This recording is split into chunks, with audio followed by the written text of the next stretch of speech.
I've been trying to make sense out of all of this in my head.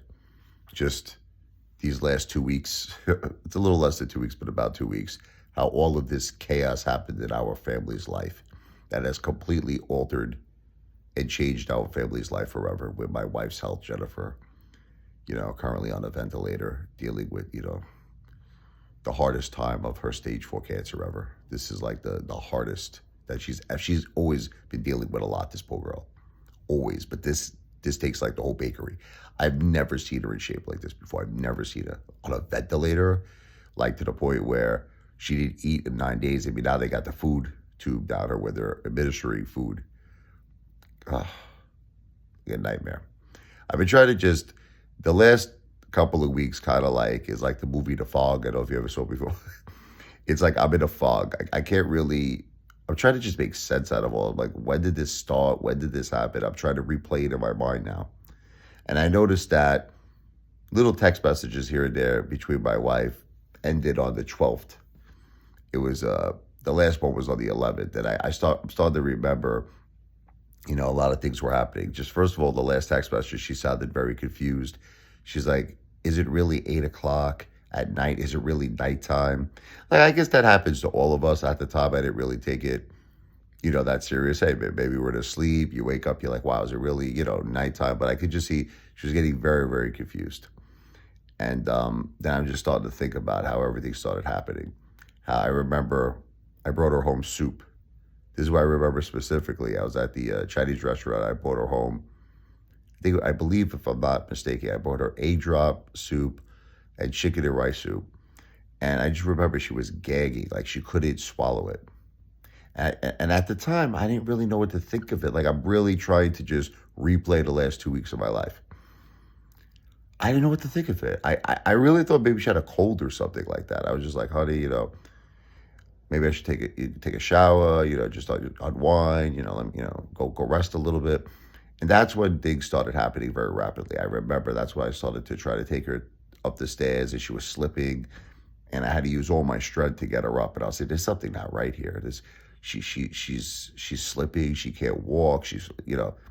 I remember that's when I took her to the emergency room. She was saying to me, she was like, at one point, I remember her saying, help me. Like she was like, help me. She was gagging. It happened very rapidly. I remember it happened very quick. From just, her being herself to not being able to eat soup, not really being able to walk, falling, not being able to get up. And that's when I got her. Like, look, we were right at the end when I got into the emergency room. We were right at the end of her not being able to walk or not being able to speak. It was like I was really at the end. I got her to the emergency room just in time before it all happened. And when I mean all happened, meaning she stopped walking completely, stopped speaking, stopped talking, stopped eating. It happened gradually over a few days. It was just starting to decline. The first thing that went was her ability to walk. The second thing that went was eventually her ability to speak, because she was gagging and coughing so much at first, like, it was focusing on the pneumonia, but really the main problem was not the pneumonia. The main problem was the cancer in the brain was growing rapidly. Plus there was fluid buildup from all the tumors, the 7 tumors in the brain. And we really needed to get that done. But it was like they were focusing on the pneumonia. They actually thought it was sepsis at one point. So for about a week straight, that's all they were focusing on, was just, let's beat this pneumonia. Let's beat this sepsis. And then, nothing was really coming of it. She wasn't really getting better, meaning that she was slowly losing her consciousness, and she wasn't regaining anything. She was losing her ability to speak. It was just happening gradually every day that passed by, to the point where they said, we administered over like 8 days of antibiotics, and she doesn't seem like she's responding to it, which is when I had to make the executive decision. I'm like, we got to focus on the brain here. We got to get her to another hospital that focuses on the brain. So they transferred her. And long story short, they did that procedure to remove all the liquid, that's been accumulating in her brain, in her skull. Is freaking crazy. This is like, poor girl, it's like the pressure she was under. Just keep her in your prayers. Then it's like the next step was, from all of that, She is now on a ventilator. And the final steps are we got to try to get her off this ventilator. I don't know if they're going to be able to do it. I hope, because the last time they tried to take her off, her oxygen levels started dropping from the 90s to the 80s, and they're afraid.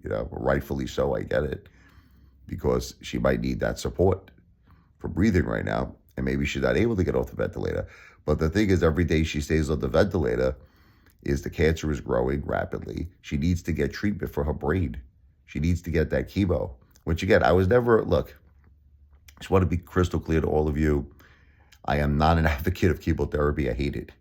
But in this particular instance, it's like life and death. Like if she doesn't get some form of treatment, look, the doctor doesn't want to do surgery.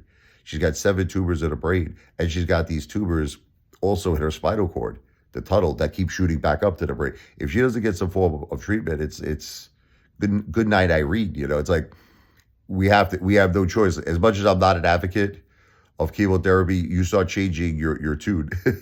You start changing your tune real quick in situations like this, believe me, because you have no choice. And that's just where we're at. But the thing is, she can't even get it unless she's stable, unless she's off the ventilator. Then they got to remove that temporary drain that they put in her to drain out all that liquid. She needs about 48 hours to not be on the drain. She has to go back to the regular oxygen that she was wearing to bypass.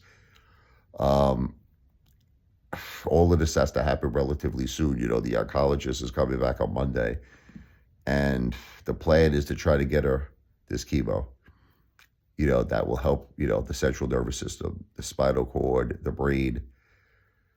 But we have to get her stable. It's like a race against time right now where we're at. It's a race against time. Like, will she be able to get off the ventilator? Will she be able to get treatment? It's really vital. It's really vital. Anyway, we are going through an extremely, extremely difficult time. Plus, on top of all this, I got my mom in rehab. She's not talking right. She's not acting right. I think her roommate had COVID. I hope she doesn't have COVID now. It's freaking crazy. I mean, we are dealing with so many problems in my family right now. It's like an avalanche. And if anyone can find it in their heart, like I said, I am not a charity, but I do have a service. It's as a piano player, as a jazz piano player, jazz and blues piano player. I write what's called the thank you song. Anyone who'd be willing to help our family with a very small entertainment tip on my Cash App. It's the $ RichardLevoi. All of this is in the description of this video. The $ Richard, RichardLevi, V as in Victor, OI. Again, that's my Cash App. So it's the $ and then RichardLevoi. There's no space, there's no underscore in between my first and last name. It's just, straight. The $ RichardLevoi. L as in Larry, E as in Edward, V as in Victor, O as in Oreo, I as in Idaho. RichardLevoi. A very small entertainment tip. I will upload a video in honor of your good deed. I call it the thank you song, dedicated to you and also dedicated to my beautiful wife, celebrating her life. So thank you for your consideration. God bless you. God bless your family. Please keep my wife, Jennifer, in your prayers. If you could do more, God bless you for your consideration.